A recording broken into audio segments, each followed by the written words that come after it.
ప్రభువునందు ప్రియమైన వాళ్ళారా, ఈరోజు పునరుత్థాన దినము. యథాప్రకారముగా మనం ఆరాధనను ప్రారంభం చేసుకుంటూ ఉన్నాము. ఈరోజు మార్చి నెల 10వ తారీఖు. ఈ మార్చి నెలలో 2వ ఆదివారంలోనికి మనమందరము సురక్షితంగా క్షేమంగా ప్రవేశించున్నాము. ఇదంతా దేవుని యొక్క మహా ఉచితమైన కృపని మనం భావిస్తున్నాం. ఈ లోకంలో మనకంటే గొప్పవారు, ఎవరు ప్రఖ్యాతులు కలిగిన వారు ఈ లోకాన్ని విడిచి వెళ్ళిపోయినప్పటికీ మనందు దేవుడు అపారమైన కృప నుంచి ఆయన అమృతమైన ప్రేమతో మనల్ని రక్షించి కాపాడి ఈ విధముగా ఆరాధించుకునే గొప్ప భాగ్యాన్ని ఇచ్చినందుకు దేవాది దేవునికి స్తుతులు స్తోత్రాలు చెల్లిస్తూ ప్రార్థనతో యొక్క ఆరాధనను ప్రారంభం చేసుకుందాం. ప్రార్థన. మహాగణుడు మహోన్నతుడైన మా ప్రియ పరలోకపు తండ్రి, నీకు పరిశుద్ధమైన నామానికి వందనాలు స్తోత్రాలు చెల్లిస్తున్నాం నాయన. ఈరోజు పునరుత్థాన దినమునైనా ఈ దినమున మేము ఈ విధముగా కూడుకొని కొద్దిమందిగా నిన్ను ఆరాధించడానికి, నిన్ను స్తుతించడానికి, నిన్ను కీర్తించడానికి మీరు ఇచ్చిన గొప్ప అవకాశమును బట్టి మీకెంతో వందనాలు స్తోత్రాలు చెల్లిస్తున్నాం. మేము మీకు రుణస్థులమై ఉన్నాము నాయన. ఈ దినమును చూడలేక ఎంతో మంది ప్రియులు నిద్రించినప్పటికీ నీ ఉచితమైన కృపచేత మమ్మల్ందరినీ రక్షించి పోషించి నడిపించి ఈ విధముగా సురక్షితంగా ఉంచి కాపాడుతున్నందుకు మీకు వందనాలు స్తోత్రాలు చెల్లిస్తున్నాం నాయన. ఇప్పుడు పాటలు పాడుచుండగా మా యొక్క స్వరములను ముట్టండి, మా యొక్క స్తుతుల మీద మీరు ఆశీర్వదై ఉండండి నాయన. పాటలు పాడుచున్న బిడ్డల స్వరములను ముట్టండి నాయన. ఎంతమంది స్వరాలు వింటూ ఈ యొక్క ఆరాధనలో పాల్గొంటూ ఉన్నారో వారందరినీ దీవించండి, ఆశీర్వదించండి. మా చుట్టూ ఉన్నటువంటి ప్రతి కుటుంబాన్ని దీవించండి. ప్రతి కుటుంబానికి మెండైన దీవెనలు ఆశీర్వాదములు మీరు దయచేయండి నాయన. ఎవరైతే కష్టంలో, నష్టంలో, వ్యాధులో, బాధలో, ఇరుకులో, ఇబ్బందుల్లో ఉన్నారో వారందరినీ వారి వారి సమస్యల నుండి త్వరగా విడిపించండి నాయన. రక్షణ, సమాధానము, శాంతి ప్రతి కుటుంబంలో దయచేయండి. మీరు ప్రతి గృహం మీద దాచి ఉంచిన మీ యొక్క అమూల్యమైన మేళ్లను మీరు నింపండి నాయన. మీ ఆశీర్వాదాలను ప్రతి గృహంలోనికి రప్పించండి నాయన. ముఖ్యంగా నాయన ఎంతోమంది విద్యార్థులు ఇంటర్మీడియట్ పరీక్షలు రాస్తున్నారు నాయన.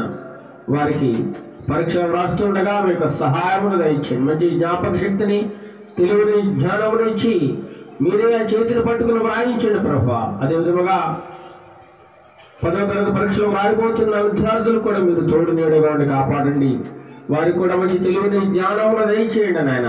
ఇంకనో ఎంతమంది అయితే విద్యార్థులు రకరకాల పోటీ పరీక్షలకు సిద్ధమవుతున్నారో వారందరికీ మంచి జ్ఞానము, తెలివి దయచేసి ఆ పరీక్షల్లో మంచి గొప్ప విజయము దయచేసి వారికి సంతోషము దయచేయడం నాయన. వారు కోరుకున్న ఆశయాలను మీరు నెరవేర్చండి నాయన. వారి హృదయ వాంఛలను మీరు తీర్చండి ప్రభువా. ముఖ్యంగా నేను భయభక్తులు కలిగి జీవించడానికి ఈనాటి యువతరానికి మీరు నేర్పించండి ప్రభా. ప్రతి కుటుంబాన్ని దీవించండి, ఆశీర్వదించండి. ఇప్పుడు నువ్వు అయోగ్యుడైన నన్ను కూడా మీరు జ్ఞాపకం చేసుకుని నన్ను, మా కుటుంబాలన్నింటినీ మీరు ఎత్తి పట్టుకోమని, ఆశీర్వదించి దీవించమని ఘనత, మహిమ, ప్రభావాలు మీకే చెల్లిస్తూ నజరేయుడైన యేసుక్రీస్తు నామములో అడిగి వేడుకొనుచున్నాం తండ్రి. ఆమేన్, ఆమేన్. ఇప్పుడు కొన్ని పాటలు పాడుకొని దేవుని నామాన్ని మహిమపరుచుకుందాం. సర్వశక్తితో నిన్ను స్తుతింతును, సర్వశక్తుడా నా యేసయ్యా, సర్వమిచ్చి నిన్ను సేవింతును, సర్వశక్తుడా నా యేసయ్య అనేటువంటి పాట పాడుకుని దేవుని నామాన్ని మహిమపరుచుకుందాం. సర్వశక్తితో నిన్ను స్తుతింతును, సర్వశక్తుడా నా యేసయ్యా, సర్వమిచ్చి నిన్ను సేవింతును, సర్వశక్తుడా నా యేసయ్యా, సర్వశక్తితో నిన్ను స్తుతింతును, సర్వశక్తుడా నా యేసయ్యా, సర్వమిచ్చి నిన్ను సేవింతును, సర్వశక్తుడా నా యేసయ్యా,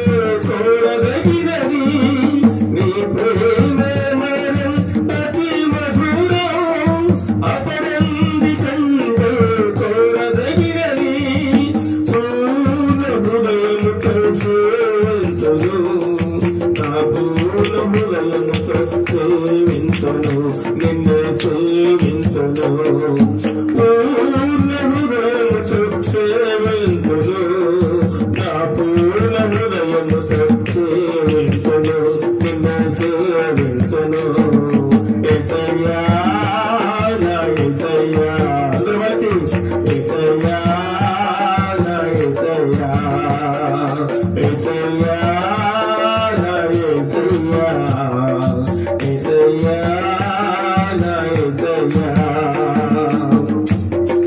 సర్వశక్తితో నిన్ను స్తుతింతుం సర్వశక్తుడా నా యేసయ్యా సర్వమిచ్చి నిన్ను సేవింతుం సర్వశక్తుడా నా యేసయ్యా యెహోవా నీవే నా కాపరివి గాఢాంధకారపులో నన్ను ఏమి చేయవు యెహోవా నీవే నా కాపరివి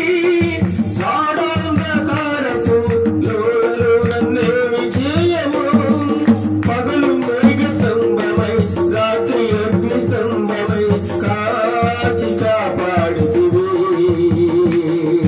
నాలో నీవు ఉంటివి పగలు మేఘ స్తంభమై రాత్రి అగ్ని స్తంభమై కాచి కాపాడితివి నాలో నీవు ఉంటివి యేసయ్యా నా యేసయ్యా యేసయ్యా నా యేసయ్యా యేసయ్యా నా యేసయ్యా యేసయ్యా నా యేసయ్యా సర్వశక్తితో నిన్ను స్తుతింతుం సర్వశక్తుడా నా యేసయ్యా సర్వమిచ్చి నిన్నే సేవింతుం సర్వశక్తుడా నా యేసయ్యా నా బలము నీకే నా కలము నీకే నాకున్నదంత నీకే యేసయ్యా నా బలము నీకే నా కలము నీకే నాకున్నదంత నీకే యేసయ్యా యేసయ్యా నా యేసయ్యా యేసయ్యా నా యేసయ్యా యేసయ్యా నా యేసయ్యా యేసయ్యా నా యేసయ్యా యేసయ్యా నా యేసయ్యా యేసయ్యా నా యేసయ్యా హల్లెలూయా హల్లెలూయా మరొక పాట పాడుకుని దేవుని నామాన్ని మహిమపరుచుకుందాం.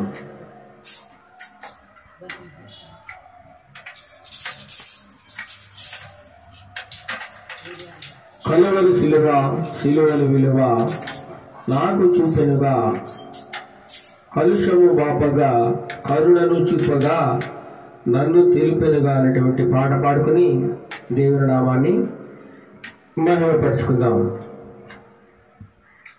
కలువలు సిలువ సిలువలు విలువ నాకు చూపెనుగా కలుషము బాపగా కరుణను చూపగా నన్ను తెలిపెనుగా కలువలు సిలువ సిలువలు విలువ నాకు చూపెనుగా కలుషము బాపగా కరుణను చూపగా నన్ను తెలిపెనుగా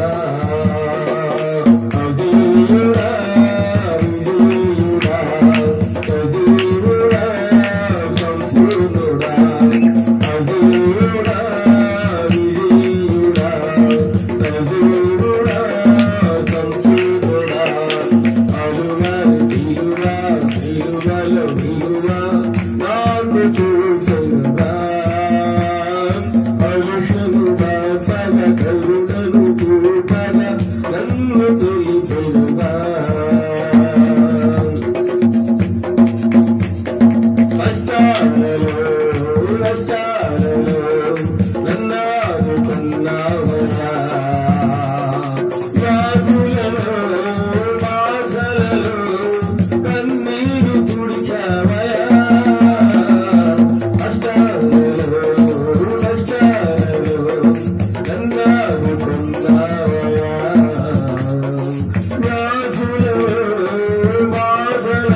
కృపా కనికరములు గల దేవ మహామహిమ గల మహారాజా అనే పాట పాడుకుని దేవుని నామాన్ని మహిమపరుచుకుందాం.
Nanu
నీ గొప్ప కనికరమే నన్ను వెలిగించినది, నీ సముఖములో నన్ను నిలిపినది.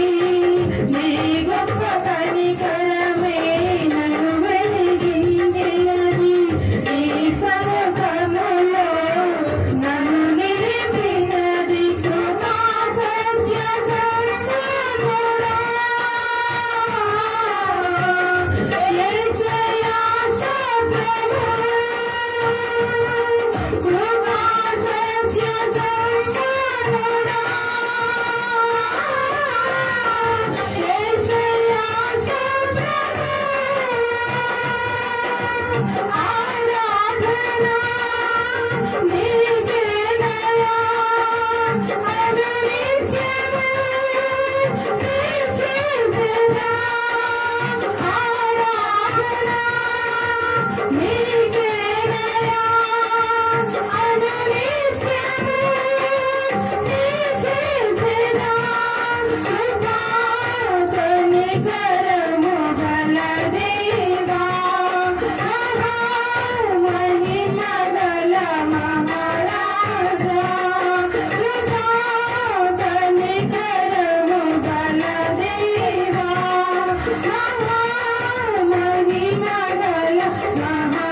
మరి ఒక పాట పాడుకుని దేవుని నామాన్ని మహిమపరుచుకుందాం.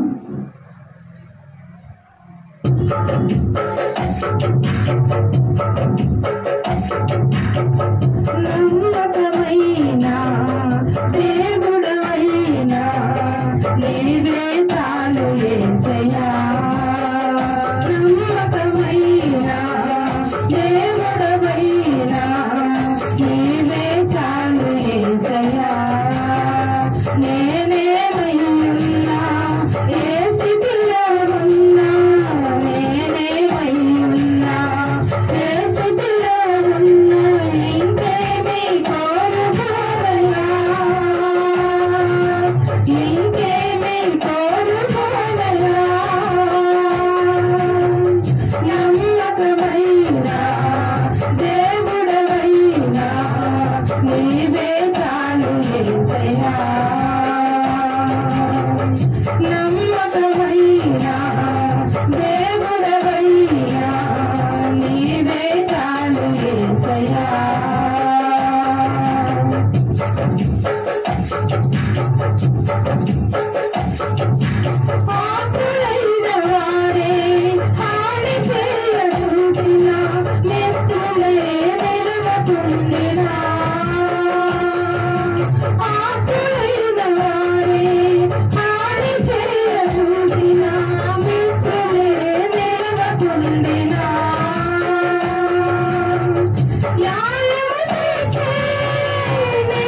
యేసయ్యా నమ్మకమైన దేవుడవైనా నీవే చాలు యేసయ్యా నమ్మకమైన దేవుడవైనా నీవే చాలు యేసయ్యా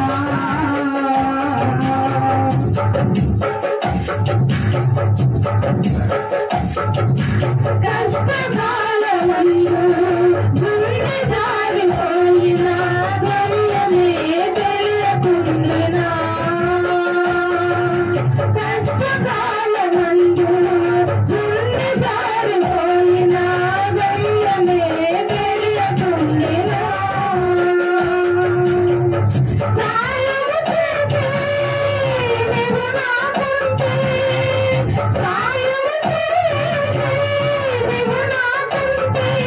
చాలు యేసయ్యా చాలు యేసయ్యా నమ్మకమైన దేవుడవైనా నీవే చాలు యేసయ్యా నమ్మకమైన దేవుడవైనా నీవే చాలు యేసయ్యా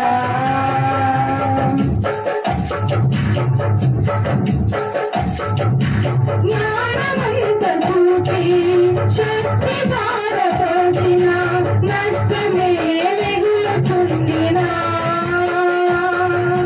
జ్ఞానమంత చూపి శక్తి ధారపోసిన నష్టమే మిగులుచుండినా శాపమునాకే నీవు నాకుంటే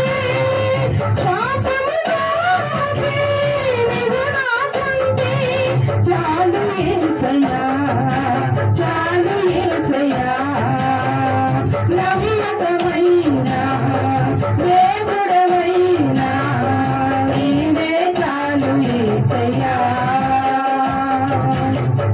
నమ్మకమైన దేవుడవైనా నీవే చాలు యేసయ్యా నేనేమయ్యున్నా ఏ స్థితిలో ఉన్నా నేనేమయ్యున్నా ఏ స్థితిలో ఉన్నా ఇంకేమి కోరుకోగలా ఇంకేమి కోరుకోగలా నమ్మకమైన దేవుడవైనా నేనే చాలు యేసయ్యా నమ్మకమైన దేవుడవైనా నీవే చాలు యేసయ్యా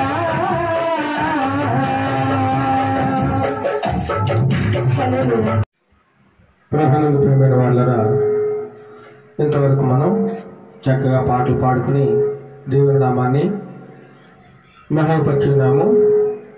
ఇప్పుడు వాక్య పఠనం చేసుకుందాం. మన మధ్యలో ఉన్నటువంటి కుమారి బేబీ రాణి 123వ దావీదు కీర్తన 1 నుండి 4 చరణములు చదివి వినిపిస్తారు. 123వ కీర్తన చదువుకుందాం. ఆకాశమందు ఆసీనుడవైన వాడా, నీ తట్టు నా కన్నులెత్తుచున్నాను. దాసుల కన్నులు తమ యజమానుని చేతి తట్టును దాసి కన్నులు తమ యజమానురాలి చేతి తట్టును చూచునట్లు మన దేవుడైన యెహోవా మనలను కరుణించు వరకు మన కన్నులు ఆయన తట్టు చూచుచున్నవి. యెహోవా, నీవు అధిక తిరస్కారము పాలైతిమి. అహంకారుల నిందయు గర్విష్ఠుల తిరస్కారమును మా మీదకి అధికముగా వచ్చుచున్నవి. మమ్ము కరుణింపుము. దేవుడు తన పరిశుద్ధ వాక్యం దీవించును గాక. Very good. చెప్పలేదు అందరూ. చిన్నతనం నుంచి కూడా దేవుని వాక్యాన్ని చదవడం పిల్లలకి నేర్పించాలి. చక్కగా కుమారి బేబీ రాణి చక్కగా మొట్టమొదటిసారిగా బైబిల్ గ్రంథంలో నుండి వాక్యం చదివి వినిపించింది. దేవుడు ఆ బిడ్డను బహుగా దీవించి ఆశీర్వదించుగాక. వయసులోను జ్ఞానంలోను అభివృద్ధి చేస్తూ అదేవిధముగా చదువులో కూడా చక్కని నైపుణ్యం కలిగి చక్కని తెలివితో జ్ఞానంతో పై స్థాయిలు ఉన్నతమైన శిఖరాలు అధిరోహించాలని మనమందరం ప్రార్థన చేద్దాం. ఇప్పుడు కొద్ది నిమిషాలు మనమందరం లేచి స్తుతి ఆరాధన చేస్తూ ప్రభువుని కొద్ది నిమిషములు ఆయనను స్తుతి ఆరాధనలో ఆరాధించుకుందాం. మనందరం లేచి నిలబడి కొద్దిసేపు దేవాలయం స్తుతి ఆరాధన చేసుకుందాం. స్తుతి స్తుతి స్తోత్రం స్తోత్రం స్తోత్రం స్తోత్రం స్తోత్రం స్తోత్రం స్తోత్రం హల్లెలూయా హల్లెలూయా హల్లెలూయా హల్లెలూయా కనికర పూర్ణుడానికే స్తోత్రం సర్వ సృష్టికర్తానికే స్తోత్రం స్తోత్రం స్తోత్రం హల్లెలూయా హల్లెలూయా హల్లెలూయా సర్వశక్తిమంతుడానికే స్తోత్రం స్తోత్రం స్తోత్రం ఆశ్చర్యకరుడానికే స్తోత్రం అద్భుతకారం చేయదేవానికే స్తోత్రం స్తోత్రం స్తోత్రం స్తోత్రం నీకే స్తుతి స్తుతి స్తుతి స్తుతి స్తుతి స్తుతి మహిమగల దేవానికి స్తోత్రం మహోన్నతుడానికి స్తోత్రం మహిమకారము చేసేవానికి స్తోత్రం స్తోత్రం స్తోత్రం గొప్పవాడానికి స్తోత్రం ఉన్నతమైన వాడానికి స్తోత్రం స్తోత్రం స్తోత్రం ఆకాశమందు ఆశీనుడైనటువంటి మా దేవానికి స్తోత్రం స్తోత్రం స్తోత్రం హల్లెలూయా హల్లెలూయా హల్లెలూయా మా స్తుతులకి పాత్రుడైనటువంటి దేవానికి స్తోత్రం యుగ యుగములు నిలిచివాడా నీకే స్తోత్రం స్తోత్రం స్తుతి స్తుతి స్తుతి స్తుతి స్తుతి స్తుతి మా స్తుతికి కారణభూతుడైన దేవానికి స్తోత్రం స్తోత్రం స్తోత్రం నిజమైన దేవానికి స్తోత్రం నమ్మకమైన దేవానికి స్తోత్రం స్తోత్రం స్తోత్రం నీతిమంతుడానికి స్తోత్రం స్తోత్రం పరిశుద్ధుడానికి స్తోత్రం పరిశుద్ధుడు పరిశుద్ధుడు అని నిత్యము నీ దూతలచే ప్రబలపరుచున్న దేవానికి స్తోత్రం స్తోత్రం స్తోత్రం స్తోత్రం నీ ఘనమైన కార్యములు బట్టి నీకు స్తోత్రం నీ ఘనమైన నామములు బట్టి నీకు స్తోత్రం స్తుతి స్తుతి స్తుతి స్తుతి నీకే మహిమ నీకే స్తోత్రం నీకే స్తుతి స్తుతి స్తుతి మా స్తుతికి పాత్రుడివి అర్హుడివి నీ ఒకడమే తండ్రి నీకే స్తోత్రం నిజమైన దేవానికి స్తోత్రం స్తోత్రం స్తోత్రం స్తోత్రం స్తోత్రం స్తోత్రం నీకే స్తుతి స్తుతి స్తుతి స్తుతిని ఎంత ఆరాధించిన తక్కువ ప్రభు మా ముదుగు నలిగిన హృదయంతో స్తుతులు అర్పిస్తున్నాం నీకే స్తుతి స్తుతి స్తుతి హల్లెలూయా హల్లెలూయా హల్లెలూయా హల్లెలూయా హల్లెలూయా హల్లెలూయా నీకే స్తోత్రం స్తోత్రం స్తోత్రం స్తోత్రం స్తోత్రం నువ్వు చేసే ప్రతి కార్యము బట్టి నీకు స్తోత్రం స్తోత్రం స్తోత్రం దినదిన మమ్మల్ని నడిపిస్తున్నందుకు నీకే స్తుతి స్తుతి స్తుతి స్తుతి మమ్మల్ని కాపాడుతున్న దేవానికి స్తోత్రం స్తోత్రం స్తోత్రం ఏ అపాయము మాకు రాకుండా కాపాడుతున్న తండ్రి నీకే స్తోత్రం స్తోత్రం స్తోత్రం స్తోత్రం హల్లెలూయా హల్లెలూయా హల్లెలూయా హల్లెలూయా హల్లెలూయా నా వారవన్ను నిందించువేళ నన్ను విడిచిపోబోకుమయ్యా ఆదరణ నాకు కరువైన వేళ పరిచర్యని ఓదార్చుమయ్యా నా వారవన్ను నిందించువేళ నన్ను విడిచిపోబోకుమయ్యా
మహోన్నతుడ మహాగణ నీ సర్వశక్తుల నామానికి వేలాది స్తుతులు స్తోత్రములు చెల్లించుకుంటున్నాం తండ్రి నాయన.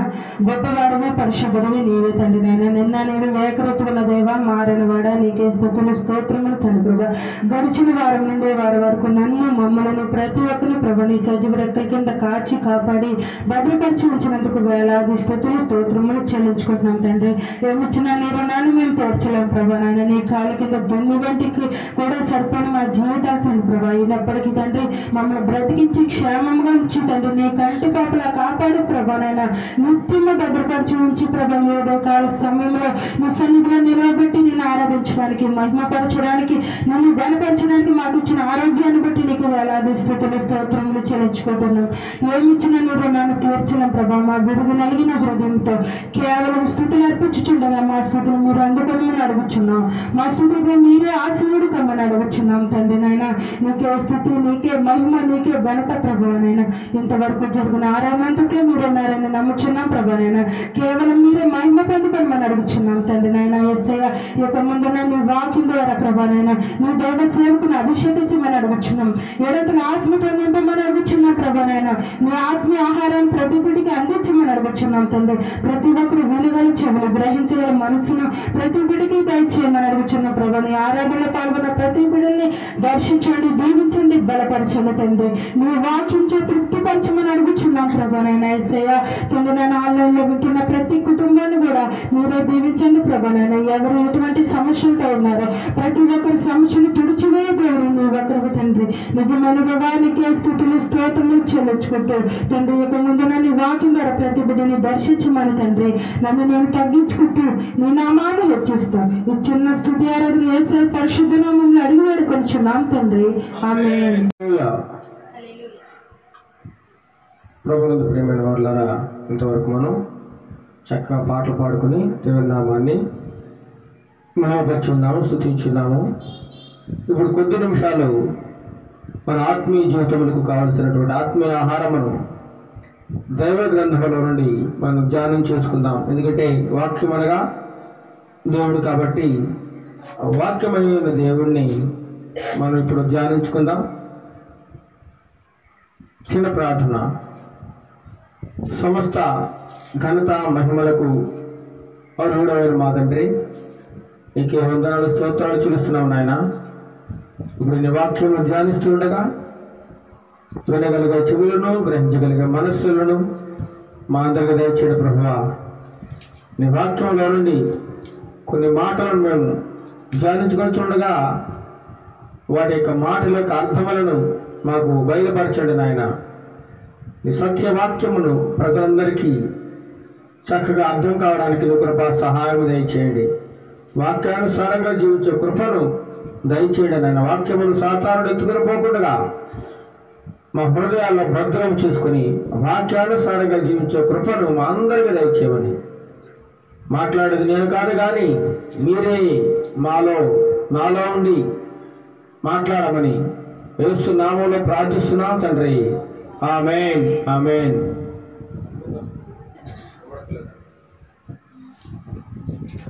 ఇప్పుడు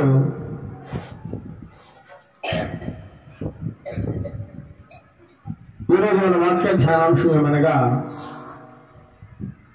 ప్రవీణత. చెప్పండి, ప్రవీణత, ప్రావీణ్యము. ఏంటండి? ప్రవీణత, ప్రావీణ్యము. ప్రావీణ్యం అంటే ఏమిటి? ఏదైనా ఒక పనిలో చక్కగా నైపుణ్యాన్ని కలిగి ఉండడం. ఏదైనా ఒక పనిలో నైపుణ్యాన్ని కలిగి ఉండడం. ఒక పని మీద పట్టు సాధించడం.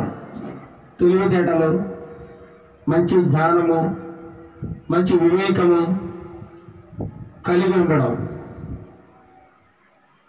అలాంటి నైపుణ్యము కలిగినటువంటి ఒక వ్యక్తి ఉన్నాడు దైవ గ్రంథంలో. చాలా తెలివైన వాడు, దేవుని ఆజ్ఞలను పాటిస్తూ వాక్యానుసారంగా జీవిస్తూ ఒక శాస్త్రిగా, యాజకుడుగా, ధర్మశాస్త్రాన్ని పూర్తిగా అవపోసన పట్టినవాడుగా, మహాజ్ఞానవంతుడుగా బైబిల్లో ఒక వ్యక్తి కనబడతా ఉన్నాడు. బైబిల్లో ఆయన పేరు ఏం పేరండి? ఎజ్రా. చెప్పండి, ఎజ్రా. ఎజ్రా.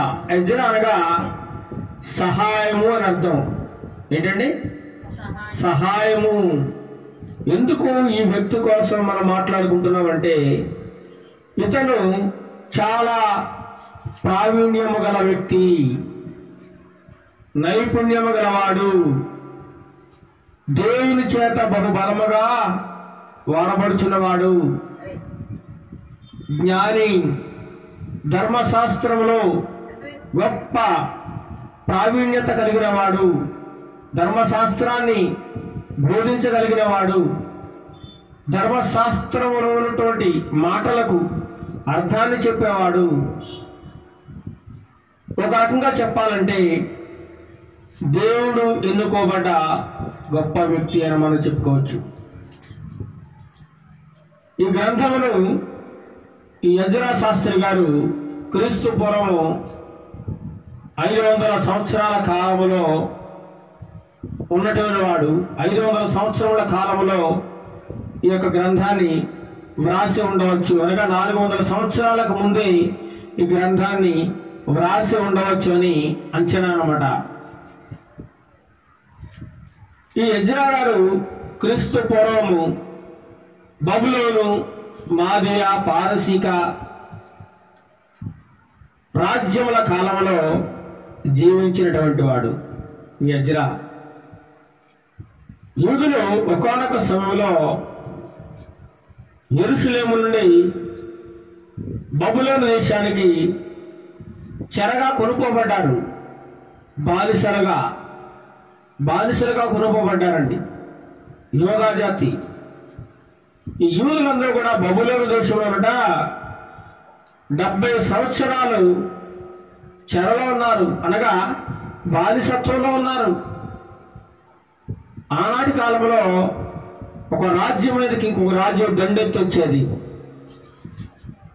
ఒక రాజు ఇంకొక రాజు మీదకి దండెత్తి అక్కడ ఉన్నటువంటి ఆ రాజును ఓడించి ఆ యొక్క రాజ్యంలో ఉన్నటువంటి ప్రజలందరినీ బంధించి తమ దేశానికి తీసుకుని వెళ్ళిపోయి బానిసలుగా వారి చేత పని చేయించుకుంటూ ఉండేవారు.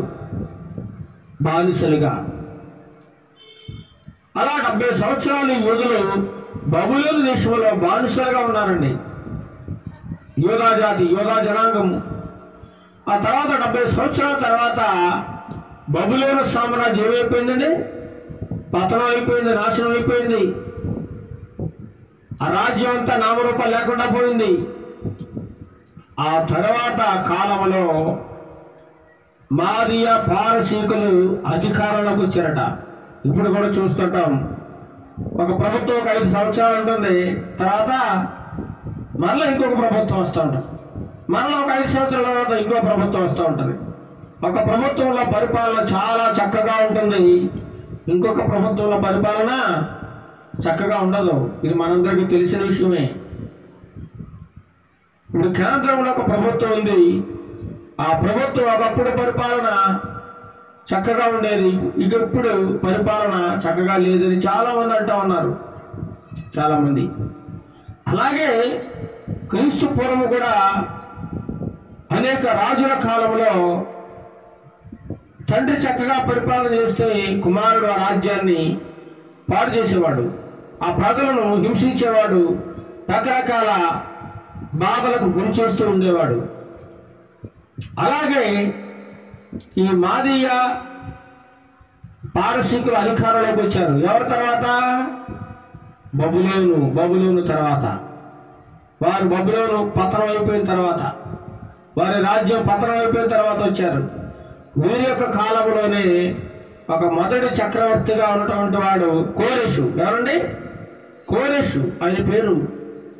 ఆయన పరిపాలిస్తున్న కాలంలో దేవుడు యూదులకు గొప్ప మేలు చేశాడు ఆయన ద్వారా. ఏంటా మేలంటే, మీరు చాలా కాలముగా మా దగ్గర బందీలుగా ఉన్నారు, చాలా కాలముగా బందీలుగా ఉన్నారు, బానిసలుగా బతుకుతూ ఉన్నారు. కాబట్టి మీరు మీ దేశం వెళ్ళిపోయి చక్కగా హాయిగా ప్రశాంతంగా జీవించండి. మీ దేశంలో పాడైపోయినటువంటి యెరూషలేము దేవాలయాన్ని మళ్ళీ తిరిగి కట్టుకోండి. దానికి కావలసినటువంటి సహాయ సహకారాలను కూడా నేను అందిస్తాను అని గొప్పగా మాట్లాడాడు. ఎవరు? కోరెషు అనేటువంటి చక్రవర్తి. ఎంత గొప్ప మంచివాడో చూడండి. అంతకు ముందున్న రాజ్యం వారు యెరూషలేము దేవాలయాన్ని నాశనం చేశారు, పాడు చేశారు. కానీ ఈ రాజు ఏమంటున్నాడు? మీరు చక్కగా మీ దేశానికి వెళ్ళిపోయి మళ్ళా పాడైపోయినటువంటి మీ మందిరాన్ని బాగు చేసుకోండి. దేవుడు నాతో మాట్లాడాడు మిమ్మల్ని అక్కడ పంపించమని. మీరు వెళ్ళి ఆ మందిరానికి ఏదేది అవసరమో నాకు తెలియజేస్తే నేను అన్నింటినీ కూడా సామాగ్రి అంతా మీకు సమకూరుస్తాను, మీ మందిరాన్ని మీరు బాగు చేసుకోండి అని చెప్పిన మంచి మనిషి. అయినా మంచి మనిషి. ఈ యొక్క కోరెషు పాలిస్తున్న కాలంలో యూదులకు వారి ప్రాంతంలో యెరూషలేము వెళ్ళి నెబుకద్నెజరు పడగొట్టినటువంటి బబులోను దేశాన్ని పరిపాలించిన నెబుకద్నెజరు యెరూషలేము దేవాలయాన్ని పడగొట్టాడు. ఆ పడగొట్టిన దేవాలయాన్ని కోరెషు చక్రవర్తి మీరు వెళ్ళి తిరిగి కట్టుకోండి, కావాల్సిన మెటీరియల్ నేనన్నా మీకు సమకూరుస్తానని యూదులకు గొప్ప ఆజ్ఞ ఇచ్చాడనమాట. గొప్ప సహకారిగా ఉన్నాడు. ఇలాంటి పరిస్థితుల్లో బబులోను దేశానికి చెరగా పోయినటువంటి ఆ యూదుల్లో బబులోను దేశంలో వాళ్ళు ఉండగా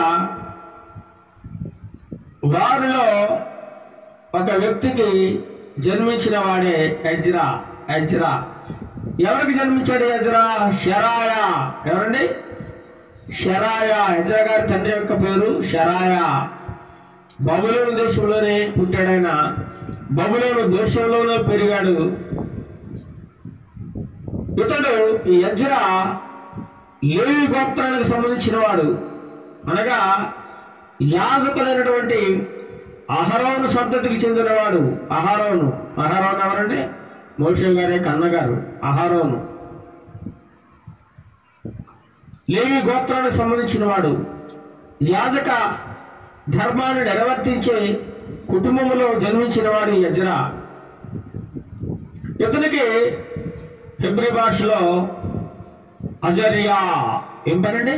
అజరియా అనే పేరు కూడా ఇంకో పేరు ఉంది. దానికి చిన్న షార్ట్ కట్ పేరు ఏంటంటే ఎజ్రా. ఎజ్రా అనగా అర్థము సహాయం అని అర్థం. ఏంటండి? సహాయము, దేవుని యొక్క సహాయము. చూద్దాము. ఈ లేవీలందరూ కూడా యాజకత్వం చేసేవారు కాదట. లేవీలో కొంతమందిని దేవుడు ఏం చేసేవాడు? యాజకత్వం చేసేయడానికి దేవుడు ఎన్నుకున్నాడు, అనగా పరిచర్య ధర్మం జరిగించడానికి. అదే లేవీలో కొందరు కట్టెలు కొట్టడానికి, పరిచర్య చేయడానికి దేవ మందిరంలో పరిచారకులుగా కొంతమంది ఉండేవారు. కొంతమంది ఏమో యాజకులుగా ఉండేవారు అనమాట. యాజకత్వం కొందరు మాత్రమే జరిగిస్తూ ఉండేవారట. అయితే ఎజ్రా గారి కోసం చూసినట్లయితే ఈయన గొప్ప శాస్త్రిగా కనబడతా ఉన్నాడు. ఎజ్రా గారు ఎవరండి? శాస్త్రి. మనం కూడా శాస్త్రి, పంతులంతా పంతుళ్ళు అంటుండే చూసారా, వాళ్ళు మహాజ్ఞానము తెలివైన వాళ్ళని శాస్త్రులు మనం అంటాం. ఆనాటి కాలంలో శాస్త్రిగా ఎవరండి? ఎజ్రా శాస్త్రిగా ఉన్నాడు. ఈ శాస్త్రి ఏం చేస్తుంటాడు? ధర్మశాస్త్రాన్ని నిరంతరము చదువుతూ ఉంటాడు. ధర్మశాస్త్రాన్ని ఆ యొక్క ప్రతులను మళ్ళీ ఇంకొక ప్రతులుగా తయారు చేసి జిరాక్స్ నకలు తయారు చేస్తూ ఉండేవాడు. దాన్ని రాయడం, చదవడం, దాన్ని ప్రజలకు వివరించడం, ఆ కాపీలు సిద్ధం చేయడం, ఇలాంటి పనులన్నీ ఎవరు నిర్వర్తించేవారండి? ఎజ్రాగా నిర్వర్తించేవారు. గొప్ప శాస్త్రి, యాజకుడు. శాస్త్రి అనే పదానికి సోఫేర్ అని అర్థం. సోఫేర్ అంటారు హెబ్రీ భాషలో. సోఫేర్ చదవడం, రాయడం, గ్రంథాలను భద్రపరచడం, ఇలాంటి పని మొత్తం ఎజ్రా చేసేవారు, శాస్త్రులు చేసేవారు ఆనాటి కాలంలో. ఈ ఎజ్రా ఎలాంటి వాడంటే ధర్మశాస్త్రములో నిష్ణాతుడట. అంటే ఒక రకంగా పండితుడు. ధర్మశాస్త్రం అంతా తెలుసు, చక్కగా బోధించగలిగిన వాడు, చక్కగా వివరించగలిగిన వాడు, గొప్ప యాజకుడు, శాస్త్రి, గొప్ప మంచి లక్షణాలు కలిగిన వాడు. ఎజ్రా గారికి ఒక మంచి లక్ష్యంతో జీవిస్తున్నవాడు, ఒక టార్గెట్ కలిగిన వాడు అట ఎజ్రా. ఏంటో టార్గెట్?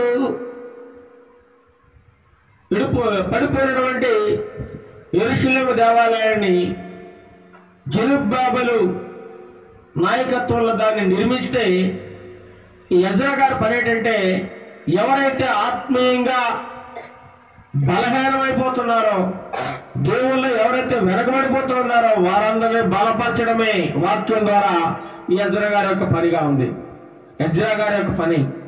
మరి ఈనాడు ఎవరైతే వాక్యములో బలహీనమైపోతున్నారో, ఎవరైతే వాక్యానుసారమైన జీవితాన్ని జీవించడం లేదో, ఎవరైతే దేవుళ్ళే వెనకబడిపోతున్నారో, మరి ఏ సేవకులైనా గుర్తిస్తున్నారా?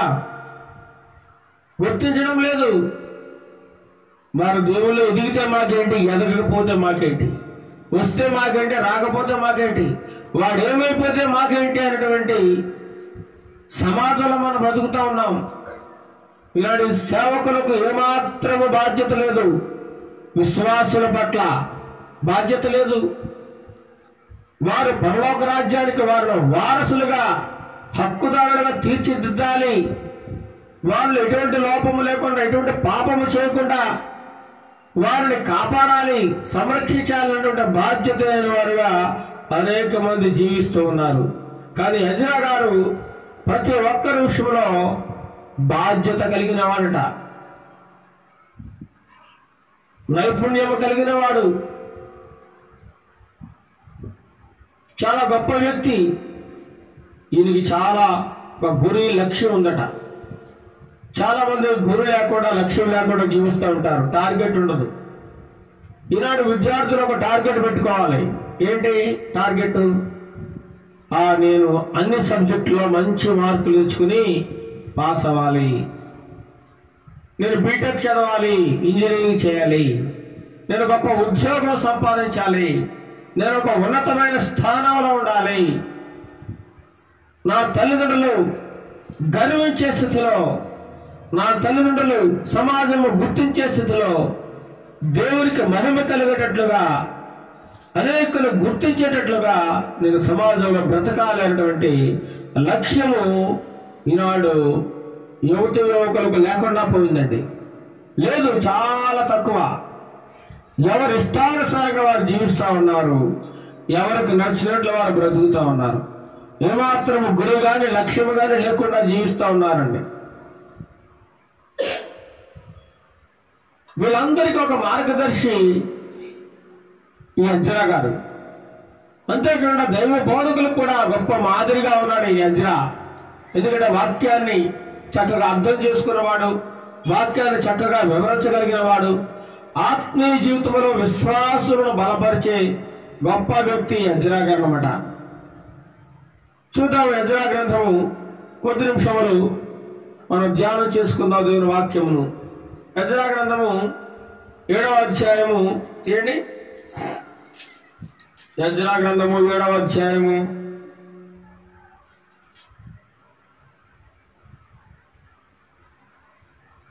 6వ వచనం చదవండి. ఈ యెజ్రా ఇశ్రాయేలీయుల దేవుడైన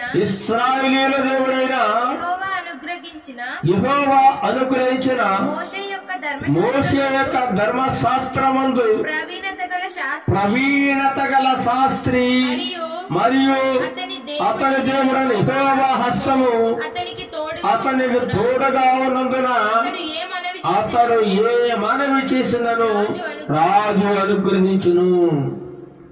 చూడండి, ఇటువంటి వ్యక్తి చక్కగా కనబడతా ఉంది 6వ వచనంలో. ఎలాంటి వాడట? ఇశ్రాయేలుల దేవుడని యెహోవా అనుగ్రహించిన మోషే యొక్క ధర్మశాస్త్రము. ఏ ధర్మశాస్త్రము? మోషే గారు రాసినటువంటి ధర్మశాస్త్రం. ఆనాటి ఇశ్రాయేలుకు ఒక గొప్ప ధర్మశాస్త్రం దేవుడు మోషే గారి ద్వారా అందించాడు. ఆ ధర్మశాస్త్రంలో ఎలా నడుచుకోవాలి, ఎలా మాట్లాడాలి, ఎలా జీవించాలి, ఎటువంటి పద్ధతులతో ఉండాలి, సమాజంలో ఎలా బ్రతకాలనేటువంటి అనేకమైన విషయాలను దేవుడు మోషే గారి ద్వారా ఇశ్రాయేలులకు ఒక ధర్మశాస్త్రాన్ని అందించాడు. అలాంటి గొప్ప ధర్మశాస్త్రంలో ప్రవీణత గలవాడట. ఎవరండి? ప్రావీణ్యం గల శాస్త్రి. ఈరోజు చాలా మంది పేర్లు పెట్టుకుంటా ఉంటారు. అబ్రహాము అని పేరు పెట్టుకుంటారు. అబ్రహాం ఎవరంటే విశ్వాసులకు తండ్రిగా ఉన్నాడు. కానీ అబ్రహాము అనే పేరు పెట్టుకుని ఇతను ఏం చేస్తుంటాడు? దొంగతనాలు చేస్తాడు, హత్యలు చేస్తాడు, మానభంగాలు చేస్తాడు, దోపిడీలు చేస్తాడు, వ్యభిచారాలు చేస్తాడు. పేరు మాత్రం అబ్రహాం గారి పేరు ఉంటుంది, కానీ చేసేవన్నీ భయంకరమైన పాప పనులు.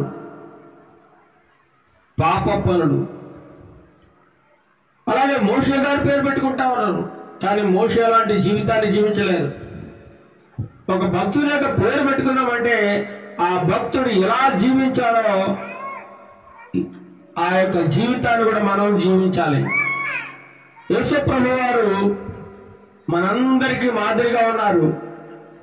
ఆయన జీవించి చూపించిన వాడు ఈ లోకంలో ఉండగా. అందుకే యేసు ప్రభు వారు నడిచిన దారిలో ఎవరైతే నడుస్తారో వారు చాలా గొప్పవారు అన్నమాట. చాలా గొప్పవారు వాళ్ళు.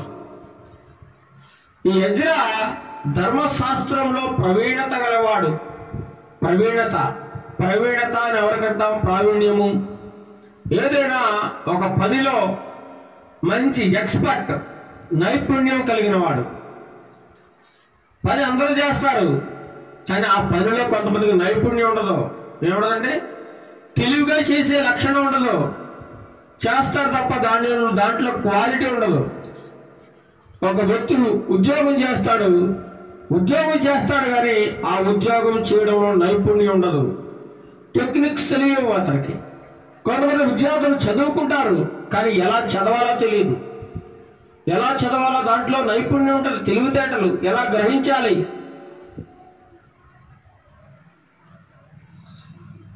ఇలాంటి నైపుణ్యం కలిగిన వాడు, ప్రావీణ్యం కలిగిన వాడు యెజ్రా. ఈ యెజ్రాకి దేవుడు ధర్మశాస్త్రం బోధించడంలో గొప్ప ప్రావీణ్యం ఉంది. గొప్ప తెలివితేటలు, గొప్ప జ్ఞానము కలిగిన వాడుగా ఉన్నాడు. అంతేకాకుండా దేవుని హస్తం అందరికి ఎలా ఉందట? తోడుగా ఉంది. ఈరోజు మనకి దేవుడు యొక్క హస్తం మనకు తోడుగా లేకపోతే మనం ఇలా బ్రతకగలమో చెప్పండి? బ్రతకలేము. ఎప్పుడో నశించిపోయి ఉండాలి, ఎప్పుడో నాశనం అయిపోయి ఉండాలి. కానీ దేవుని యొక్క హస్తము యెజ్రాకు తోడుగా ఉంది. ఇప్పుడు మనందరికి కూడా తోడుగా ఉందా లేదా? తోడుగా ఉంది. కాబట్టి ఇంకా మనల్ని దేవుడి లోకంలో సజీవంగా ఉంచాడు. సజీవంగా ఉన్నాం. ఈ యెజ్రా గారు దేవుని యొక్క ధర్మశాస్త్రాన్ని బోధించడంలో ప్రవీణుడు. అంతేగాక దేవుని యొక్క హస్తం అతనికి నిరంతరము తోడుగా ఉంది. కాబట్టి రాజుగారికి ఈ యెజ్రా ఏది మనవి చేసినా రాజుగారు సెలవు చేస్తా ఉన్నారు. అయ్యా రాజుగారు, నేను ఎలా చేయాలనుకుంటున్నాను అన్నప్పుడు రాజు ఏం చేస్తున్నాడు? సరే అలా చెయ్యి. ఏది చెప్పినా సరే రాజు ఎజ్రా గారి యొక్క మాట వింటున్నాడు. ఎందుకంటే ఎజ్రా ఏ విషయంలో కూడా రాంగ్ ఇన్ఫర్మేషన్ కానీ తప్పుడు సమాచారం కానీ చెప్పడం.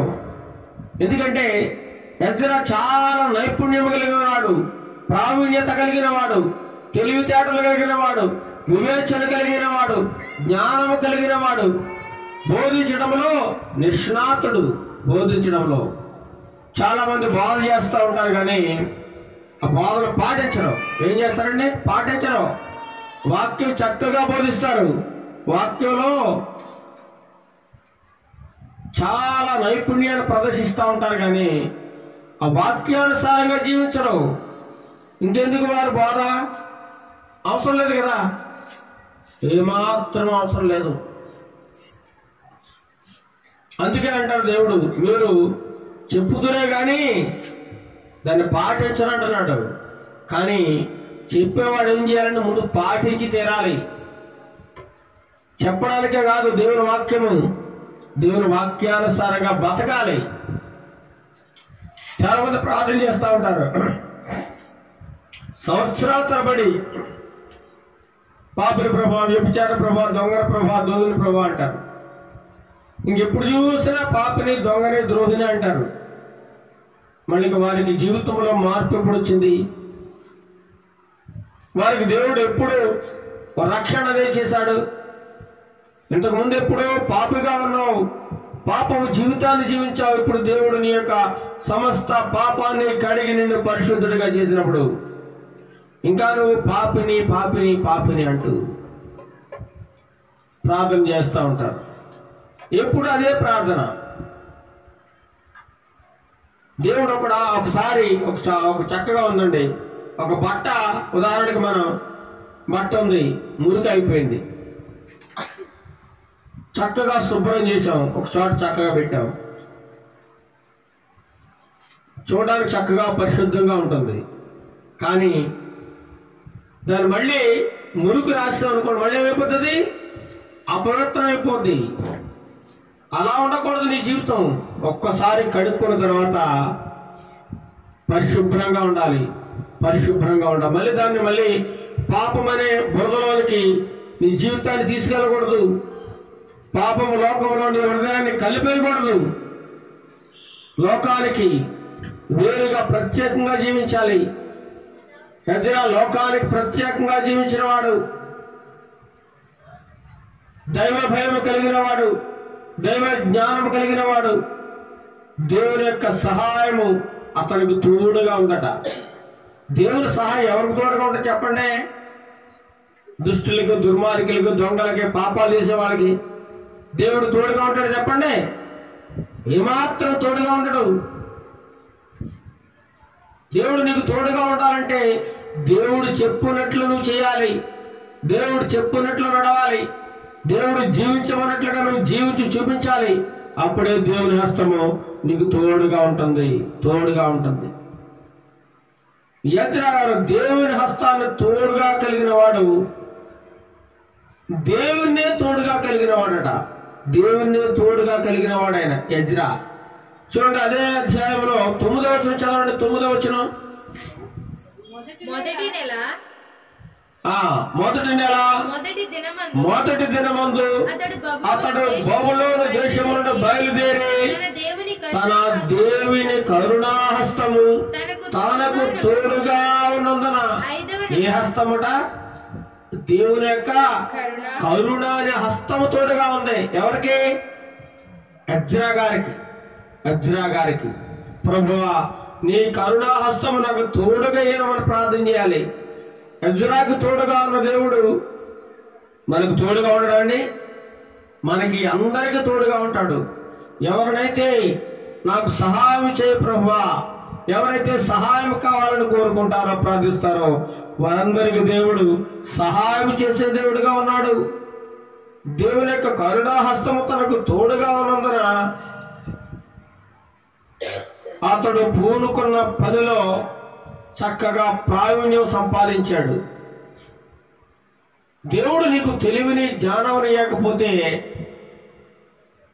నువ్వు చక్కగా ప్రవర్తించలేవు. అందుకే చూద్దామా,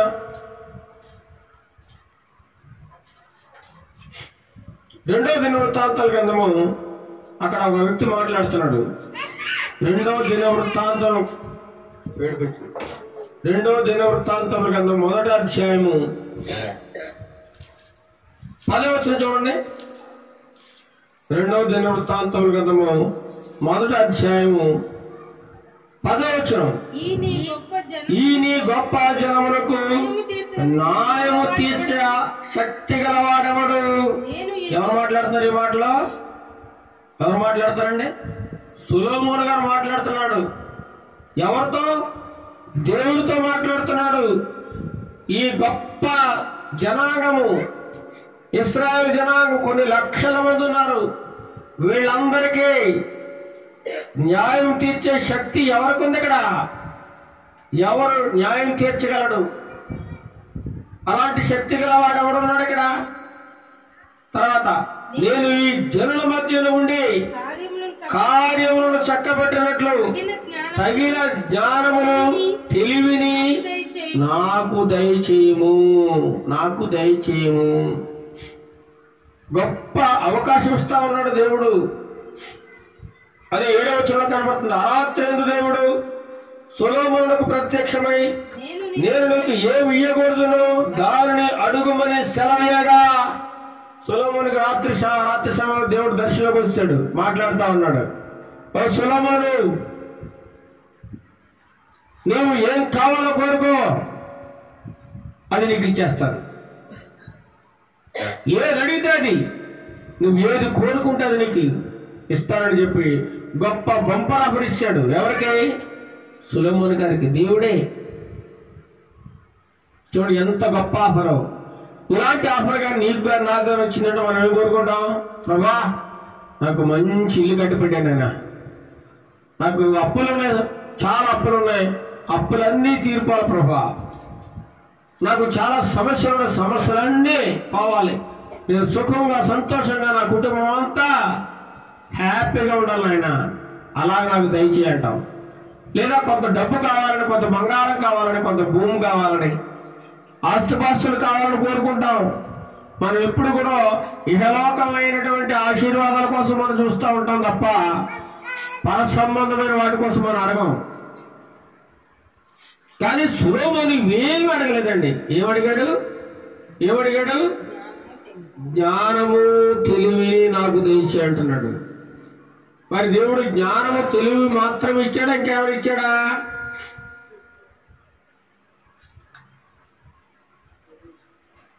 సర్వ సంపదలు ఇచ్చాడట. ఇదిగో 12వ వచనం. కాబట్టి జ్ఞానమును తెలివి నీకు ఇవ్వబడును, నీకన్నా ముందుగా ఉన్న రాజులకైనను నీ తర్వాత వచ్చి రాజులకైనను కలుగున ఐశ్వర్యమును, సొమ్మును, ఘనతను నీకు ఇచ్చేదానని చెప్పాను. ఎవరో? దేవుడండి. దేవుడిని సొలొమోను డబ్బు కానీ, ఆస్తి కానీ, అంతస్తులు కానీ, భూమి పుట్ల కానీ ఏది అడగలేదు. తెలివిని జ్ఞానాన్ని అడిగాడు. ఈ ప్రజలను పరిపాలించడానికి తెలివిని జ్ఞానాన్ని అడిగితే దేవుడు ఏం చేశాడు?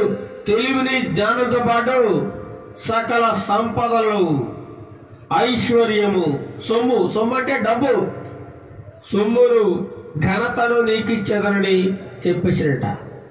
దేవుడు నువ్వు ఒకటి అడుగుతావు, కానీ దేవుడు నీకు 100 ఇస్తాడు, 1000 ఇస్తాడు, 1,00,000 ఇస్తాడు, ఎన్నైనా ఇచ్చేస్తాడు నీకు దేవుడు. కానీ నీలో యథార్థత ఉండాలి, పొందుకోవడానికి నీకు ఒక అర్హత ఉండాలి. అలాగే దేవుని యొక్క కరుణాహస్తము ఎజ్రా గారికి తోడుగా ఉంది. అందుచేతనే ఎజ్రా గారు రాజుతో ఏం చెప్పినా రాజు వింటున్నాడు. నాకు అది కావాలంటే ఇస్తున్నాడు, ఇది కావాలంటే ఇస్తున్నాడు. రాజుగారు ఎజ్రా గారి యొక్క మాట వింటున్నాడట. మనవి వింటా ఉన్నాడు. రాజు అంత గొప్ప చెప్పండి. ఈరోజు మనం సాధారణమైన మనుషులు, మన మాట ముఖ్యమంత్రి వింటాడా? విండా. అక్కడ దాకా రానియరు కూడా. కానీ ఎజ్రా గారు రాజుగారి దగ్గరికి వెళ్ళి స్వయంగా రాజుగారితో మాట్లాడుతుంటే రాజుగారు ఎజ్రా గారి యొక్క మాట విని ఏది కావాలంటే అది దయచేస్తా ఉన్నట. ఆయన మనం వింటా ఉన్నట. ఎందుకంటే ఎందుకు అలా ఉంటున్నాడు రాజు అంటే దేవుని యొక్క కరుణాహస్తము ఎజ్రా గారికి తోడుగా ఉంది. ఎజ్రా గారికి ఏముందండి? తోడుగా ఉంది. అంతేకాకుండా ఎజ్రా గారి యొక్క ఇంకొక గొప్ప లక్షణం కలిగి ఉన్నాడు. ఇతను ప్రవీణ్యత కలిగిన వాడే కాకుండా ఇంకా గొప్ప గొప్ప లక్షణాలు ఉన్నాయి. చూద్దామా? 10వ వచనం చదవండి. 10వ వచనం. ఎజ్రా యెహోవా ధర్మశాస్త్రమును పరిశోధించి దాని చొప్పున నడుచుకున్నటకును ఇశ్రాయేలుకు దాని కట్టడలను విధులను నేర్పుటకును దృఢ నిశ్చయము చేసుకొనెను. గొప్ప మాట కనబడుతుంది. ఎజ్రా అట ధర్మశాస్త్రాన్ని ఏం చేస్తున్నాడు? పరిశోధించి, అంటే దేవుని వాక్యాన్ని నిరంతరము చదువుతున్నాడు. అందులో ఏముందో వాటి అర్థాలను తెలుసుకుంటా ఉన్నాడు. ఒక తెలియకపోతే దేవుని యొక్క సహాయాన్ని కోరుకుంటా ఉన్నాడు. ఈరోజు చాలా మంది బైబిల్ చదవడం మానేశారండి. బైబిల్ చదవడం లేదు. చాలా మంది క్రైస్తవులకు బైబిల్ తెలియదు, బైబిల్ రాదు, అందులో ఏముందో తెలియదు. నిన్న అక్కడ రైల్వే స్టేషన్ దగ్గర ఒక వ్యక్తి నన్ను కలిశాడు. కలిసి కొన్ని విషయాలు మాట్లాడుతూ ఉన్నాడు. ఆ రైల్వే స్టేషన్లో అందరూ రకరకాలుగా కబుర్లు చెప్పుకుంటూ కాలక్షేపాలు చేస్తూ మొబైల్లో సినిమాలు చూస్తూ ఇంకా మొబైల్లో రకరకాల వినోదాలంతా చూస్తున్నప్పుడు అతను ఒక ఆటోలో కూర్చుని చక్కగా బైబిల్ చదువుకుంటా ఉన్నాడు. ఒక వ్యక్తి, వాళ్ళందరిలో ఒకే ఒక వ్యక్తి బైబిల్ చదువుకుంటా ఉన్నాడు. మధ్య ఉదయకాల సమయంలో నాకు అతను చూడగానే చాలా ఆశ్చర్యం వేసింది, చాలా సంతోషం, ఆనందం కలిగింది. ఎందుకంటే తను పని చేసుకుంటూ ఖాళీ సమయం దొరికినప్పుడల్లా బైబిల్ చదువుకుంటా ఉన్నాడు. దగ్గరికి వెళ్ళి నేను మాట్లాడాను. అతను కొన్ని తెలియని విషయాలు బైబిల్లోంచి కొన్ని వచనాలు నాకు చూపించి నేను అతన్ని పరిచయం చేసుకోగా, అయ్యా నాకు ఈ వచనాల యొక్క సారాంశం తెలియజేయండి, దేవుడు ఎందుకు ఇక్కడ ఎలా వ్రాయించున్నాడు, ఈ సందర్భం ఏమిటి అని చెప్పి 1 గంట సేపు అతనికి వాక్యం బోధించానండి. దేవునికి విషయాలన్నీ మాట్లాడుకున్నాం. అప్పుడు అంటున్నాడు అతను, మా సంఘంలో మా పాస్టర్ గారండి ఇలాంటివి ఏమి చెప్పనండి, ఇలాంటివి ఏం చెప్పడం, వస్తారు పాటలు పాడుకుంటారు చక్కగా, ఒక అరగంట సేపు అక్కడ ఇక్కడ జరిగిన విషయాలు సొల్లు అంతా చెప్తాడు. అతనికి నచ్చిన వాళ్ళకి అవకాశాలు ఇస్తాడండి, నచ్చిన వాళ్ళు బలిపడి ఎక్కేస్తాడు, నచ్చిన వాళ్ళకి ఎందుకు తిప్పేస్తాడట. ఇతను ఆత్మీయ జీవితంలో నమ్మకం ఉంటాడు, కానీ ఇతను కనీసం పాట పాడే అవకాశం కూడా ఉండట. పనికిరాని రోడ్ల మధ్యగా అల్లాచెల్లగా తిరిగి వాళ్ళందరినీ స్టేజ్ ఎక్కించేసి బలిపేట ఎక్కించి వాళ్ళ చేత పాటలు పాడిస్తారట. ఎందుకంటే వాళ్ళు కానుకలు ఇస్తున్నారు. ఈనాడు సంఘంలో ఎలా ఉందంటే ఒకరిని ఎక్కువ ఒకరిని తక్కువ, ఇచ్చేవాడేమో నెత్తి మీద పెట్టుకుంటారు, ఇవ్వనోడిని కింద పెట్టేస్తారు. కానుకలు దశభాగాలు ఇచ్చేవాడికి ఒక విలువ, ఇవ్వనోడికి ఇంకో విలువ. ఇలా చూపిస్తా ఉన్నారండి తారతమ్యం, హెచ్చు తగ్గులు చూపిస్తా ఉన్నారు దేవుని సేవకులే. ఒక సంఘానికి మాదిరిగా ఉండవలసిన దేవుని సేవకుడు సంఘానికి మాదిరిగా జీవించి అలవాటును తప్పిపోతా ఉన్నాడు, క్రమాన్ని తప్పిపోతా ఉన్నాడు. ఇంకా సంఘానికి ఇంకా క్రమం ఎప్పుడు నేర్చుకుంటారు చెప్పండి? లేదు.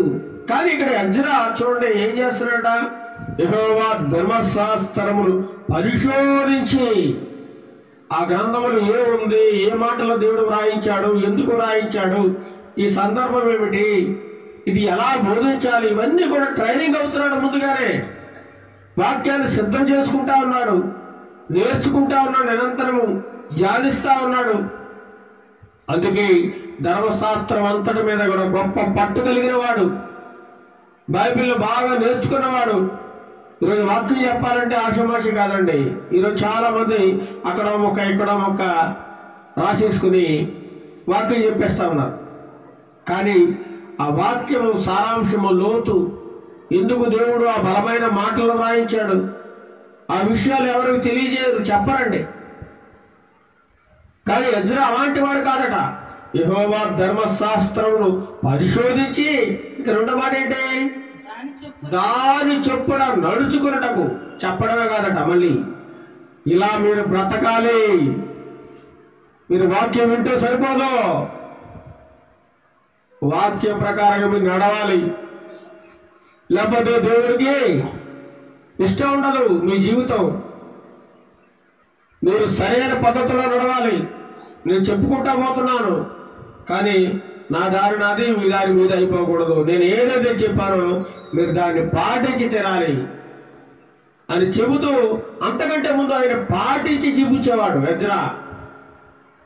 అందుకే అంటున్నాడు, ఎజ్రా యెహోవా ధర్మశాస్త్రం పరిశోధించి గొప్ప లక్షణము కలిగిన వాడు, నిరంతరము దేవుని వాక్యాన్ని చదివేవాడు, దాని చొప్పున నడుచుకునేవాడు. రెండవది, తర్వాత నడుచుకోవడమే కాకుండా ఇశ్రాయేలు ప్రజలందరికీ వాక్యాన్ని బోధిస్తూ, ధర్మశాస్త్రాన్ని బోధిస్తూ, దాని చొప్పున నడవమని సలహా ఇస్తూ, దాని కట్టడలను విధులను, ఇదిగో దేవుడు ఇలా చేయమన్నాడు, ఇలా చేయొద్దన్నాడు, ఇలా చేస్తే మీకు దేవుడు మీకు మీ కుటుంబాలకు తోడుగా ఉండడు, మీకు రావాల్సిన ఆశీర్వాదాలు రావు, మీ కుటుంబాల్లో ఒక ఉన్నతమైన దేవుని యొక్క మేలును పోగొట్టుకుంటారని ధైర్యంగా చెప్పేసేవాడట. ఇలా జీవిస్తే మీకు దేవుని రాజ్యం దొరకదు, మీరు నరకానికి వెళ్ళిపోతారు అని చెప్పేవాళ్ళు లేరు. ఎంతమంది ఈనాడు సేవకులు ఎలా ఉన్నారంటే, అంతసేపు ఆశీర్వాదాలు మీకు వస్తాయి, దీవెనలు కలుగుతాయి, దేవుడు మీకు డబ్బు ఇస్తాడు, దానం ఇస్తాడు, అంతర్దిస్తాడు, ఇల్లు ఇస్తాడు, భోగభాగ్యాలు ఇస్తాడు, ఇలాగే చెప్పుకుంటా పోతున్నారు తప్ప దేవుడు మీకు గొప్పగా దేవుని యొక్క రాజ్యాన్ని దయచేస్తాడు. దేవుని రాజ్యం కొరకే మీరు ఎదురు చూడండి. ఏ లోక సంబంధమైన ఆశీర్వాదాలతో మీరు సరిపెట్టుకోకండి, దైవ సంబంధమైన ఆశీర్వాదాలు కలిగి జీవించడని దేవుని యొక్క వాక్యం సెలవిస్తా ఉందండి. కాబట్టి ఈ యొక్క ఎజ్రా శాస్త్రి ఎలాంటివాడట, ధర్మశాస్త్రాన్ని పరిశోధించి దాని చొప్పున నడుచుకోవడం, ఇశ్రాయేలుకు దాని కట్టడలను విధులను నేర్పించడానికి దృఢ నిశ్చయం కలిగిన వాడు, దృఢ నిశ్చయం, ఒక సంకల్పంతో బ్రతుకుతున్నవాడు, ఎల్లప్పుడూ కూడా ఒక మంచి మార్గంలో నడుస్తున్నటువంటి గొప్ప వ్యక్తి అన్నమాట. ఎవరండి? ఎజ్రా. ఎజ్రా నడిచిన దారిలో ఈనాటి సేవకులందరూ నడవాలి, విశ్వాసం నడవాలి, సంఘము నడవాలి. అలా ఉన్నట్లయితే దేవుని యొక్క కరుణాహస్తము ప్రతి ఒక్కరికి తోడుగా ఉంటుందన్నమాట. తెలివి, జ్ఞానము, సకల ప్రవీణత ఎవరివ్వాలి చెప్పండి? దేవుడివ్వాలి. దేవుడే జ్ఞానాన్ని, సకల శాస్త్ర ప్రవీణతను, వివేచనను అనుగ్రహించేవాడుగా ఉన్నాడు. దానియేలుకు దేవుడు అన్ని విషయాల్లో కూడా సకల శాస్త్ర ప్రవీణతను, తెలివిని, జ్ఞానాన్ని, మర్మాల యొక్క అర్థాన్ని, కళల యొక్క భావాన్ని తెలియజేసే జ్ఞానాన్ని దేవుడు దానియేలుకి ఇచ్చారట. ఈరోజు మన వాక్యం ప్రావీణ్యం సంపాదించుకోవాలి. అందుకని నేను చెప్తా ఉంటాను విద్యార్థులకు, పరీక్షలు రాసేటప్పుడు ఒక్కసారి దేవుని ధ్యానం చేసుకోవాలి. పరీక్ష పేపర్ తీసుకుని ఒక్క నిమిషం ప్రార్థన చేసుకోవాలి. ప్రభువా, ఈ యొక్క పరీక్ష రాస్తుండగా నీ యొక్క జ్ఞానమును, తెలివిని, వివేచన నాకు దయచేయి, ప్రతి ప్రశ్నకు జవాబును మీరు దయచేయండి అని చెప్పి మనం ప్రార్థన చేయాలి. దేవుడు తప్పకుండా అనుగ్రహిస్తాడు. ఎందుకంటే దేవుడు గొప్ప ప్రావీణ్యము కలిగిన వాడు, నైపుణ్యము కలిగిన వాడు, ఆయన కంటే తెలివితేటలు కలిగిన వాడు, ఆయనకంటే గొప్ప జ్ఞానం కలిగిన వారు ఈ లోకంలో ఎవ్వరూ లేరండి. సకల సంపదలు, జ్ఞానము ఆయన ఎందే గుప్తమైందట. కాబట్టి మనం ప్రతి పనిలో కూడా నిపుణత కలిగి ఉండాలి. సామెతల గ్రంథము 22వ అధ్యాయము, సామెతల గ్రంథము 22వ అధ్యాయము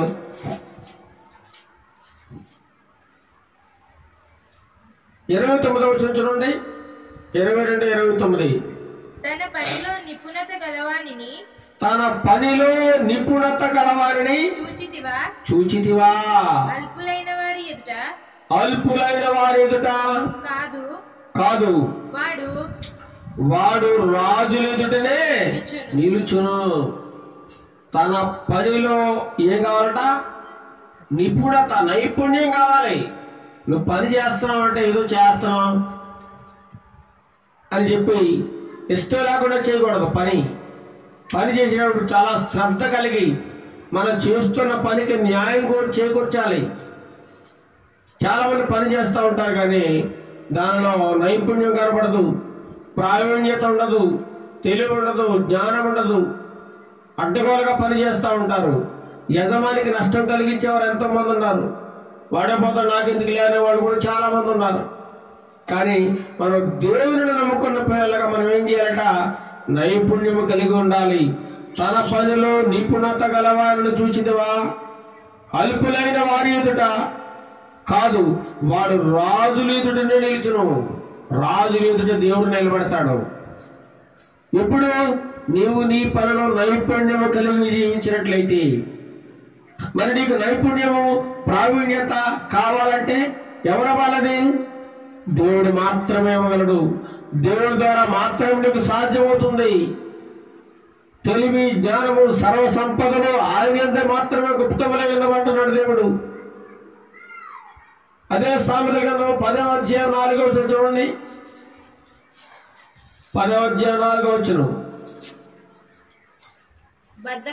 బద్ధకముగా పనిచేయవాడు దరిద్రుడగును, శ్రద్ధ గలవాడు ఐశ్వర్యవంతుడగును. బద్ధకంగా పని చేయకూడదట. నువ్వు పని చేసేటప్పుడు కూడా నైపుణ్యం ఉండాలి, తెలివితేటలు ఉండాలి. నువ్వు చేసిన పని కొంచెమైనా సరే బద్ధకంగా చేయకూడదు. చక్కగా, యాక్టివ్గా, ఇంట్రెస్ట్గా ఆ పని మీద శ్రద్ధ కలిగి చేయాలి. అలా చేసినట్లయితే నువ్వు ఐశ్వర్యవంతుడు అవుతావు. ఒకవేళ నువ్వు బద్ధకంగా పనిచేస్తే నువ్వు దరిద్రుడు అయిపోతావని దేవుని యొక్క వాక్యం సెలవిస్తా ఉంది.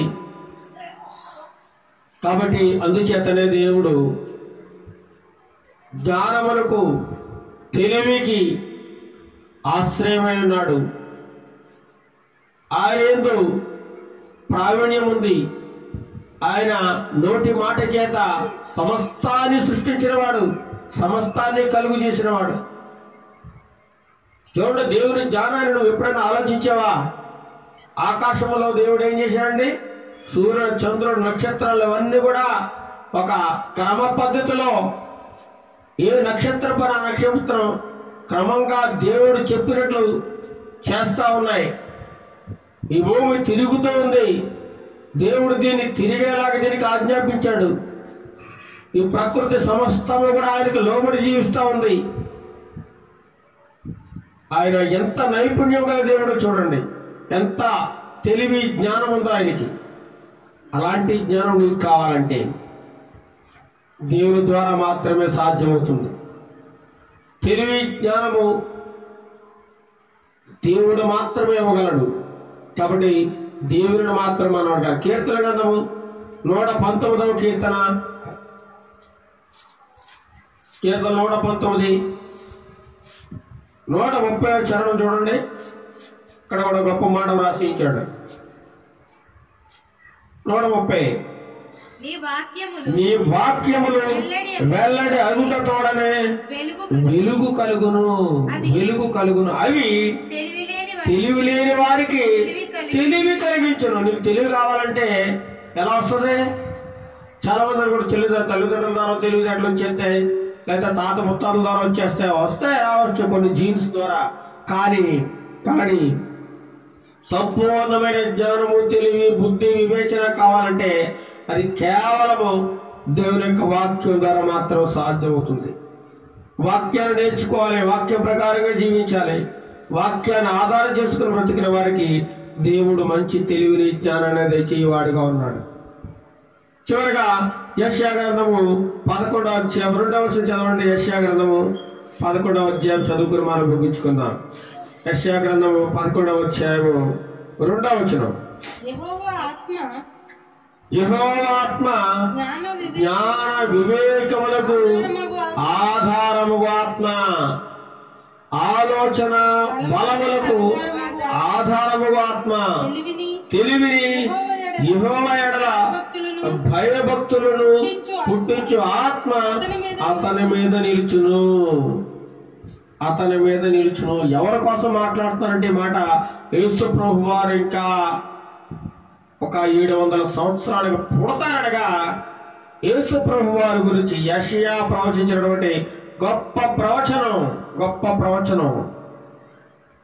దేవుని యొక్క ఆత్మ ఎలాంటిదట? జ్ఞాన వివేకములకు ఆధారముగు ఆత్మ. జ్ఞాన వివేకములకు ఆధారమైన వాడు ఈ భూలోకములో జీవించాడు, జన్మించాడు. ఆయన ఎవరైనా? యేసుక్రీస్తు ప్రభు వారు. ఆయన జ్ఞానం ఊహకు అందదండి. అలాంటి గొప్ప జ్ఞానవంతుడు, గొప్ప తెలివి గలవాడు. అలాంటి జ్ఞానమును, తెలివిని ప్రపంచం ఉపయోగించుకోలేక అనేక మంది నాశనం అయిపోవడానికి కారణం దేవుని జ్ఞానం లేకే, దేవుని యొక్క తెలివి లేక అనేక దేశాలు నాశనం అయిపోతా ఉన్నాయి, రాష్ట్రాలు నాశనం అయిపోతా ఉన్నాయి, స్వార్థం పెరిగిపోతా ఉంది, లంచగొండితనం పెరిగిపోతా ఉంది, అసూయ, పగ, ద్వేషము, కలహాలతో రగిలిపోతా ఈనాటి ప్రజలు జీవిస్తూ ఉన్నారు. భయంకరమైన స్థితిలోకి వెళ్ళిపోతా ఉంది. ఎక్కడ చూసినా సాతానుడు రాజ్యం వెళ్తా ఉన్నాడు.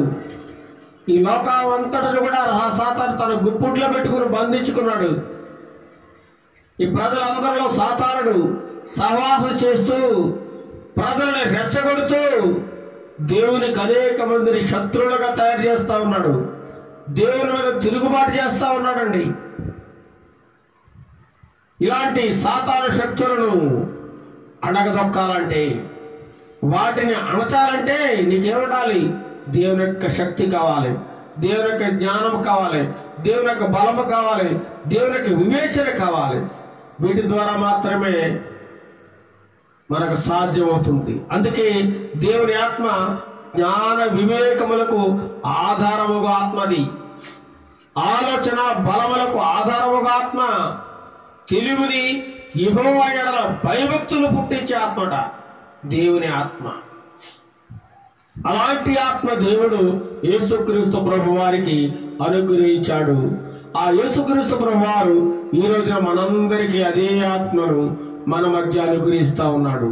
కాబట్టి మనము ప్రావీణ్యత కలిగి జీవించాలి, నైపుణ్యము కలిగి జీవించాలి. దేవుని పిల్లలంటే అన్ని విషయాల్లో అలర్ట్గా ఉండాలి. ఈనాడు బాగా చెడిపోయేది ఎవరంటే అన్యుల పిల్లల కంటే దేవుని పిల్లలని చెప్పుకుంటున్న వాళ్ళే బాగా చెడిపోతా ఉన్నారు. బాగా చెడిపోయే వాళ్ళు దేవుని పిల్లలు ఎక్కువైపోయారు ఈ మధ్యకాలంలో. దేవుని సేవకుల పిల్లలు చెడిపోతా ఉన్నారు. దేవుని సేవకుడేమో వాక్యం బోధిస్తూ ఉంటాడు, వాళ్ళ పిల్లలేమో లోకంలో తిరుగుతూ ఉంటారు. కాబట్టి మనము దేవుని వాక్యములో, బైబిల్లో మన పిల్లలను నిత్యము పెంచుతూ ఉండాలి. ఎజ్రా వలె మనం కూడా దేవుని శాస్త్రాన్ని నిరంతరము పరిశోధించాలి, దాని చొప్పున నడవాలి. దేవుని యొక్క కట్టడలను, విధులను మనం తూచా తప్పకుండా పాటించాలి. అలా పాటించమని ఎజ్రా ఇశ్రాయేలు ప్రజలందరినీ కూడా ఆజ్ఞాపిస్తా ఉన్నాడు. అలాంటి క్రమంలో, ఒక పద్ధతిలో దేవునికి దగ్గరగా, దేవునితో సహవాసం చేసేవారుగా దేవుడు ఇశ్రాయేలు ప్రజలకు ఒక గొప్ప న్యాయాధిపతులను ఎజ్రా నేర్పిస్తూ ఉన్నాడు. అలాంటి గొప్ప ఎజ్రా వలె మనమందరము తయారు కావాలి. ఎజ్రా వలె పనిలో నైపుణ్యం గలవారిగా మనం ఉండాలి. ఎజ్రా వలె దైవభక్తిలో గొప్ప పట్టు కలిగిన వారిగా ఉండాలి. ధర్మశాస్త్రం విషయంలో గొప్ప పట్టు కలిగిన వారిగా ఉండాలి. జ్ఞానములో, తెలివిలో, వివేచనలో దేవుని పిల్లలుగా మనం నిరంతరము దేవునిలో కొనసాగుతుంటే దేవుని లక్షణాలన్నీ కూడా ఒకటే మనకు వచ్చేస్తూ ఉంటాయి. అదే మనం లోకంలో కలిసిపోయి లోకంలో జీవిస్తుంటే సాతాను లక్షణాలన్నీ కూడా మనకు వచ్చేస్తాయి.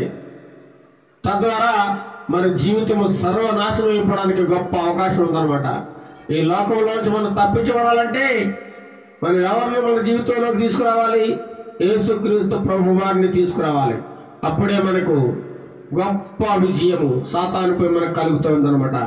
అటువంటి గొప్ప ప్రావీణ్యమును, నైపుణ్యమును దేవుని పిల్లలందరికీ సమృద్ధిగా దయచేయుగాక. ఆమేన్. ప్రార్థన చేసుకుందాం. నిన్న నేడు నిరంతరం ఏకరీతిగా ఉన్న మా దేవా, నీకే వందనాలు, స్తోత్రాలు తెలుస్తూ ఉన్నాము నాయన. యోగయుగములు సదాకాలము జీవించే దేవుడు, ఉన్నాను అవును అనేటువంటి వాడు, రక్షించే దేవుడు, కాపాడే దేవుడు, పోషించే దేవుడు, సమస్త వ్యాధుల నుండి, బాధల నుండి, ఇరుకల నుండి, ఇబ్బందుల నుండి, శ్రమల నుండి కాపాడే దేవుడు నాయన. నీలాంటి దేవుడు ఈ లోకంలో ఎవరు లేరు ప్రభువా. నీవుండగా ఈ లోకంలో మాకు ఏది అక్కర్లేదు నాయన. సమస్తములకు ఆధారభూతుడవు, సమస్త జ్ఞానములకు మించిన జ్ఞానం నీ దగ్గర ఉంది ప్రభా. తెలివి నీ దగ్గర ఉంది ప్రభా. నువ్వు గొప్ప ప్రావీణ్యతగా దేవుడవు నాయన. సమస్తమును కేవలం నీ నోటి మాట ద్వారా మాత్రమే నిర్మించిన గొప్ప దేవుడవు నాయన. ఇంతవరకు నీ వాక్యము నీ పిల్లలకు మీరు చక్కగా వివరించిన విధానాన్ని బట్టి నీకు వందల స్తోత్రాలు నాయన. అచ్చావలే మేము నిరంతరం వాక్యాన్ని ధ్యానించి, వాక్యాన్ని అర్థం చేసుకుని, అనేకులకి వాక్యాన్ని చక్కగా వివరించే కృపను మా పిల్లలందరికీ దయచేయడం నాయన. తెలివిని, జ్ఞానమును, పనిలో నైపుణ్యాన్ని దేవుని పిల్లలైన వారందరికీ దయచేయండి ప్రభా. ఈ వాక్యము ప్రతి ఒక్కరి హృదయంలో ఫలించడానికి నీ కృపా సహాయం దయచేయండి. అంధకారమైన లోకములో, పాపపు లోకములో, భయంకరమైన లోకంలో జీవిస్తున్నాము నాయన.